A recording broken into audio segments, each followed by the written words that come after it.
আজ মোটামুটি বন্ধুরা 3 দিন পরে আমাদের এই পেজে ভিডিও আসছে, ঠিক আছে। দেখো দুইজন কিন্তু এক জায়গায় বসে রয়েছি, কিন্তু এর কোনো মানে হয় না।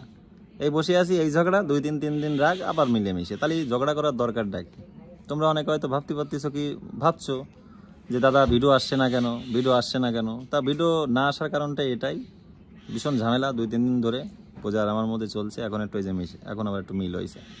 তাহলে দরকারটা কি ছিল ঝগড়া করার? কি কোনো দরকার ছিল? শুধু তো ভিডিও বন্ধ হয়ে বন্ধ বন্ধ, যাই হোক এসব কথা আমি বলতে চাচ্ছি না এখন। আর ভিডিও সত্যি কথা বলতে ঝগড়াঝাটি অশান্তির ভিডিও আমিও দিতে চাই না। লোকও খারাপ বলে মন্দ বলে, আমি তোমাদের ভিডিও দিতে পারতাম, তবে আমি শুধু দিইনি। তা যাই হোক, কালকে আমার জন্মদিন ছিল, কম বেশি সবাই জানো। সেই উপলক্ষে আমি এখন এসেছি শ্বশুরবাড়ি, পূজা বসে আছে, মানে আমার এটা শ্বশুরবাড়ি। তো আজকে একটু ওই বেশ একটু আয়োজন হবে, রান্না বান্না খাওয়া দাওয়া, এটাই সেটা আর কি। কি কি আয়োজন আছে পূজা বলে দাও তুমি আর কি। বলি? হ্যাঁ বলো। ওই মা বানাচ্ছে মাংস, ডাল, ঝিঙে দিয়ে মাছের ঝোল, তার সাথে পাপড়, সিম্পল। আসল কথা কি, তোমার দাদা ভাইয়ের জন্মদিন ছিল কালকে। কালকে সোমবার ছিল, শ্রাবণ মাসের লাস্ট সোমবার। তোমরা জানো অনেকে, আমি আগেও ভিডিও পোস্ট করেছি, ওই সোমবারগুলো করেছি। তাই কালকে লাস্ট সোমবার, ওর জন্য উপোস ছিলাম। এর জন্য তোমার দাদা ভাইয়ের জন্য কিচ্ছু করা হয়নি, শুধু রাত্রেবেলা একটু কেক কেটেছিলাম। তো সেই ভিডিওটাও আমি শুট করে রেখেছি, তোমরা পরে। না না, আমার ইচ্ছা নেই দেওয়ার। না না, আমি দেবো, ও না দিলেও আমি দেবো। কালকে কেকটা কাটার জন্য ওর সাথে একটু কথা বলা হয়েছে, নাহলে আজ 3-4 দিন গন্ডগোলের জন্য কোনো ভিডিও দেয়নি। আর ও কি করে জানো, যখন আমার সাথে গন্ডগোল হয়, মেয়ের সাথে কথা না, বাড়ির কারোর সাথে কোনো কথা না, নিজের মতো নিজে আসবে, রান্নাবান্না করে রাখবো, খেয়ে দিয়ে দোকানে, মানে কারোরকে কোনো টাইম দেবে না। দরকারটা কি গন্ডগোলটা করার? দরকারটা কি কি বলতে চাই ও নিজেই বোঝে না। মানে আমার কথা হচ্ছে, দেখো বন্ধুরা, যদি গন্ডগোল করতে হয় তো সেইভাবে করতে হবে, আর যদি গন্ডগোল না করতে হয় তো একদম করা যাবে না। গন্ডগোল করে ছেড়ে চলে যাবো? হ্যাঁ, আমি হিসেবে তাই মনে করি। যদি গন্ডগোল হয়, নিজে একটু ভালো হও, সব ভালো। মানে নিজে ভালো হও, তাহলে সব ভালো। নিজে ভালো হলে জগৎ ভালো।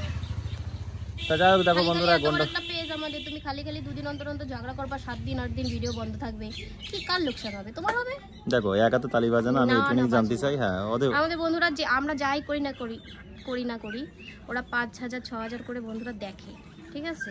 এমন বন্ধুরা আছে আমাদের ভিডিও, মানে ভিডিও না করলে কমেন্ট করে জানাই যে দাদা দিদি তোমরা কেন ভিডিও দিচ্ছ না। অবশ্যই যারা আমাদের রেগুলার ভিডিও দেখে, যারা রেগুলার আমাদের সাথে আছে, তারা তো প্রশ্ন করবেই। তার কারণটা এটাই ছিল আর কি, 2-3 দিন ভিডিও আসে না, তার কারণটা শুধু এটাই। এই ঝামেলা ছিল একটু আমার মধ্যে, আমি ভিডিওটা শেয়ার করিনি তোমাদের মাঝে। এসব ভিডিও সবসময় দেওয়া যায় না, আর এতে লোকও মন্দ বলে।